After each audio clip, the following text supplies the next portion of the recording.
International trade in Timbuktu often needed written contracts. That required the services of scribes and notaries, and they needed to work in a common language that bridged frontiers. Arabic spread across Africa in the wake of Islam, just as Christianity spread Latin across the European continent. So it's for good reason, then, that historians call Arabic the Latin of Africa. In the wake of Islam, another commodity began to arrive with the camel trains. Books were soon being traded in Timbuktu's marketplaces as wealthy merchants found a new indulgence for their deep pockets and leisure time. Books greatly enhanced the status of their owners and gave the pious a deeper understanding of Islam. The profits of the book trade soon rivaled the trade in gold, salt and slaves. By the end of the 13th century, the prominent families of Timbuktu began to boast their own libraries, and the sons of those families aspired not just to trade, but to scholarship.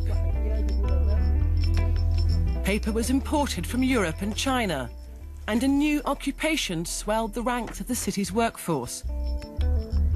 Calligraphers started copying Islamic texts from abroad, as well as the work of the town's own scholars. Their labours were impressively rewarded. If I was working back in the 15th century, I'd be earning millions. I'd have many houses, many camels, and lots of gold. You'd get many people ordering manuscripts back then, and they'd pay in gold, they'd pay in camels. They'd even exchange their houses in order to acquire manuscripts. It's a very different story today, and nowadays, I'm amongst the poorest people in the town, and I'm still the only person in the town practicing this craft. Towards the end of the 13th century, Ghana was overtaken by the Malian Empire, and Timbuktu became the commercial hub of this new superpower. The fabulously wealthy Muslim ruler of the Malian Empire, Kanka Musa, made his pilgrimage to Mecca in 1324, stopping in Timbuktu in acknowledgement of the city's economic and cultural importance. Kanka Musa was the greatest emperor of West Africa. He was a very religious man, very pure. He went with a huge retinue of men and women on his Hajj to Mecca. He took 15 tons of gold with him and distributed it so generously in Egypt and Mecca that the price of gold collapsed. News of the splendour and spending power that marked Kanka Musa's progress through Egypt and Syria soon reached the ears of merchants around the Mediterranean. Within 50 years of Musa's pilgrimage, the Majorcan cartographer Abraham Cresques had drawn a map for the Holy Roman Emperor Charlemagne, showing a black African monarch on a golden throne, and Timbuktu as the capital of Mali. The legend of a desert El Dorado had gripped European minds. Kanka Musa brought Arabic professors back from Mecca to boost Timbuktu's scholarship, though it's said they proved to be no match for the city's own black African scholars. He also commissioned new buildings to grace Timbuktu, including a palace. Any sign of Kanka Musa's palace, which it said once stood somewhere here, have long since disappeared. The palace was designed for the king by the Andalusian architect Es-Saheli, who Kanka Musa brought back from his pilgrimage to Mecca. When the palace fell into disuse, the site became an abattoir, but one magnificent remnant of Kanka Musa's legacy remains. The Djinguereber Mosque was also designed by Es-Saheli. It's been added to and repaired over 600 years, but it still represents a startling, almost futuristic vision, utterly different from my idea of a mosque. Impressive as it is now, back then Kanka Musa's mosque would have awed the people of Timbuktu, just as Europe's mighty cathedrals left their congregations in no doubt as to where the power lay. The imam guided me around the mosque's deceptively spacious interior.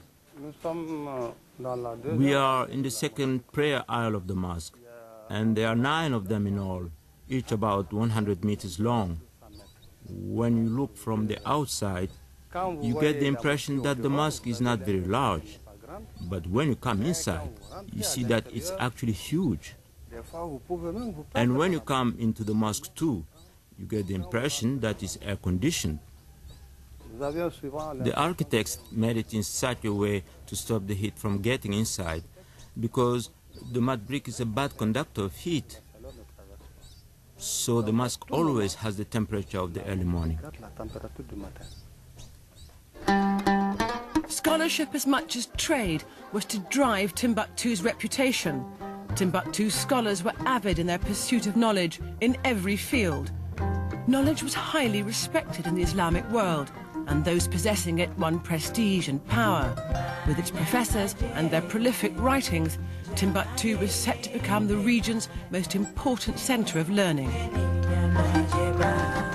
Ibn Battuta, the great Moroccan world traveller who voyaged as far as China and ancient Mali, visited Timbuktu in the 14th century.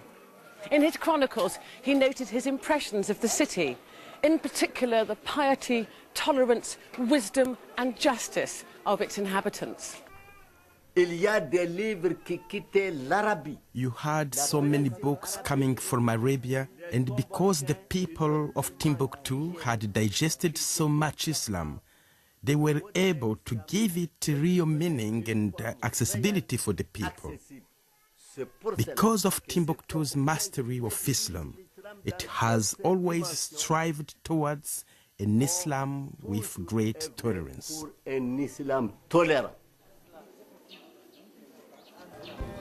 The daily activity of Timbuktu's scholars revolved around its 3 mosques. The Sankore Mosque is said to have been built in the 14th century by a wealthy Tuareg woman. Together with 2 other mosques, the Sidi Yahia and the Jingareber, they comprised what became known as Sankore University. The Sankore's rise was marked by an expanding scholastic community whose intellectual musings rapidly filled the libraries. It also signalled Timbuktu's golden age, ushered in during the last decades of the 15th century by yet another turn in the cycle of West African empires. The Songhai Empire was the most powerful yet. Its creator, Soni Ali Bear, reigned from his capital Gao over a landmass greater than Western Europe. Nominally a Muslim, Soni was also a champion of African traditions. He refused to allow his culture to be subsumed by Islam. If Timbuktu's scholars weren't willing to play to his tune, he soon let them know who was boss. The scholars and those in charge of the religious principles had to obey Soni. Otherwise, he would get rid of them. When he arrived in Timbuktu in January 1468, the scholars got scared and many fled to other towns and cities.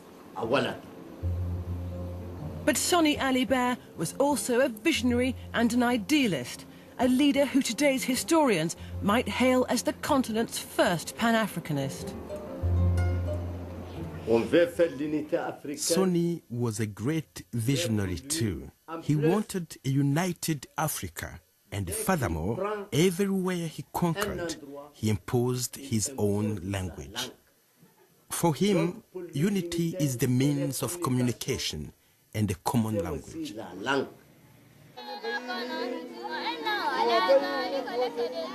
The emperors who succeeded Soni were more devoutly Muslim, encouraging Timbuktu scholarship and subsidizing its professors. By the mid-1500s, the city's size and population eclipsed that of many European capitals, and the Sankore University was recognized as West Africa's preeminent center of Islamic knowledge. Sankore's graduates partied all through the 16th century.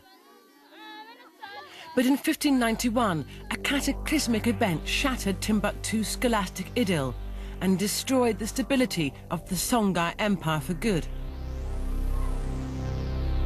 The Moroccans came here to fight the Songhai. and they took over Timbuktu. Then they destroyed the university and deported most of the scholars back to Morocco along with all the manuscripts they could find. And that is how the university disappeared.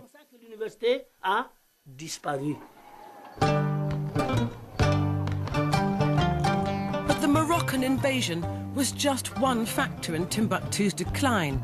By then, the shifting focus of European trade from the Mediterranean to the Atlantic was already depressing the fortunes of the whole region.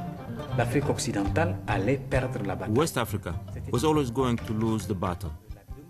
Why? Because the demand for African gold fell at the beginning of the 15th century. Europe was then buying its gold and precious metals from America. International trade in Timbuktu often needed written contracts. That required the services of scribes and notaries, and they needed to work in a common language that bridged frontiers.